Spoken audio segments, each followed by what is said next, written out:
নমস্কার বন্ধুরা, আমার পূর্ণিমার টুকিটাকি চ্যানেলে আপনাদের সবাইকে স্বাগত জানাই। আজকে আপনাদের সামনে একটা নতুন রেসিপি নিয়ে এসেছি, চিচিঙ্গার ভর্তা। তাই এই চিচিঙ্গার সুস্বাদু ভর্তাটা আপনারা বাড়িতে করলে এক থালা গরম ভাত আপনারা খেয়ে নিতে পারবেন। তো বন্ধুরা, আমার চ্যানেলটিকে এখনও যারা সাবস্ক্রাইব করেননি তাদের কাছে অবশ্যই অনুরোধ রইল আমার চ্যানেলটিকে সাবস্ক্রাইব করার জন্য। তো বন্ধুরা দেখুন, চিচিঙ্গা ভর্তার জন্য আমি দুটো বড় বড় চিচিঙ্গা নিয়ে নিয়েছি। এখানে এই দুটো চিচিঙ্গা আমি কেটে নিয়ে ফিরে আসছি। তো বন্ধুরা দেখুন, আমি সুন্দর করে চিচিঙ্গা দুটো কেটে ধুয়ে নিয়ে ফিরে এসেছি। এবারে আমি এ সাইডে একটা কড়াই বসিয়ে দিয়েছি উনুনে। কড়াইটা গরম হয়ে গেছে। এবারে আমি এখানে সরষের তেল দিয়ে দিলাম পরিমাণ মতো। ওই তেলে আমি 4টে শুকনো লঙ্কা একটু ভেজে নেব, লাল লাল করে একটু ভেজে নেব। তেলটা এখনও ভালো গরম হয়নি, যেমন শুকনো লঙ্কা ভাজা হয় তেমনভাবে ভেজে নিয়েছি। এবারে আমি শুকনো লঙ্কাগুলো একটা পাত্রে তুলে রেখে দিলাম। এবারে এখানে আমি দেব ছোটো চামচের 1 চামচ কালো জিরে, আমি তেলের ওপরে দিলাম, আর কিছুই দেব না। এবারে বন্ধুরা, এই যে চিচিঙ্গাটা, আমি চিচিঙ্গাটা কড়াইতে দিয়ে দিলাম। দেখুন বন্ধুরা, কিভাবে আমি রান্নাটা করছি, ভিডিওটা কেউ স্কিপ করবেন না, তাহলে বুঝতে পারবেন না। এইবার আমি একটু কিন্তু কড়াইয়ের ওপরে একটু ভাপিয়ে নেব, ভাজা নয়, জাস্ট একটু ভাপানো হবে। এই সময় আমি একটু পরিমাণ মতো লবণ দিতে হবে, কারণ বেশি দিলে হবে না, কারণ এটা ভর্তা, সুতরাং অল্প করে লবণটা দিতে হবে কিন্তু বন্ধুরা, কারণ এটা কমে গিয়ে আবার যখন বাড়বো তখন কমই হয়ে যাবে।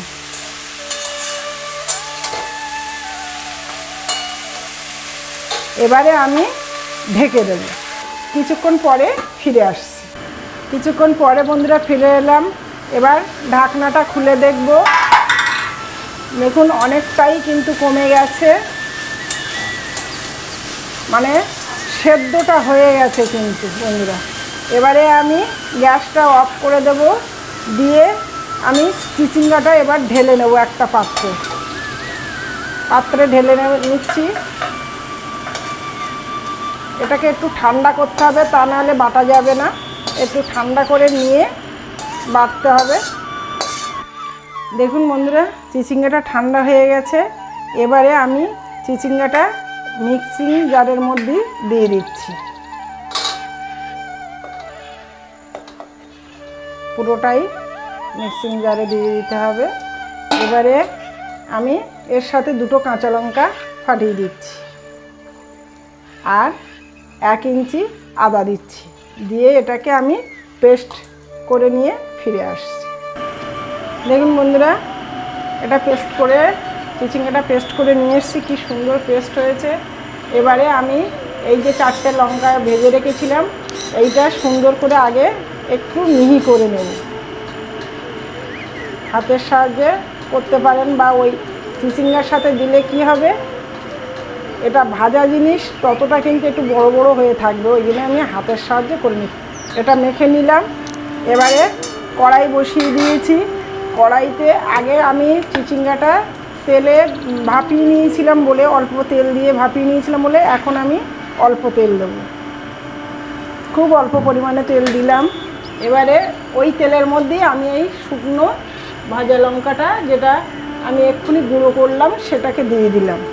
দিয়ে ওখানে দিয়ে দেবো পরিমাণ মতো একটু হলুদ গুঁড়ো দিলাম, অল্প 1/2 চামচেরও কম।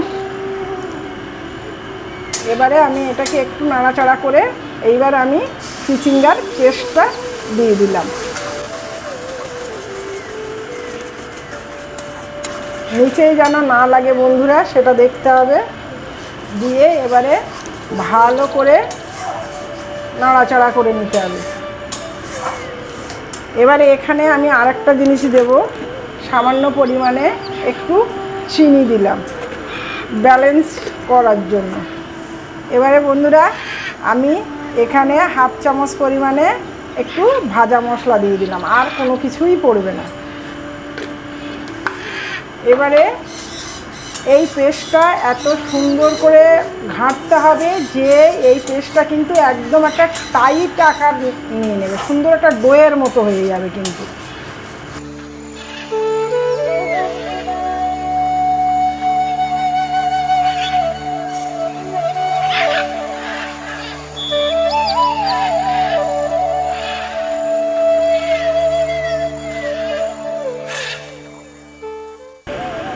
তো বন্ধুরা দেখুন, আমি কিন্তু চিচিঙ্গার ভর্তাটা কত সুন্দরভাবে রেডি হয়ে গেছে, কতটা বেশি ছিল সেটা কতটা কমে গেছে।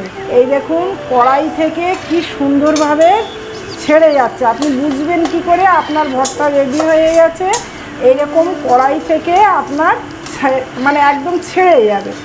এই মুহূর্তে এবার আপনার লাস্ট একদম আপনার ভর্তা শেষ হওয়ার মুখে জাস্ট 2-4 ফোঁটা একটু সরষের তেল দেবেন, একদম সামান্য, জাস্ট একটা সরষের তেলের গন্ধটা লাগলে বন্ধুরা দারুণ একটা টেস্ট লাগে, আরও টেস্টটাকে বাড়িয়ে দেয়।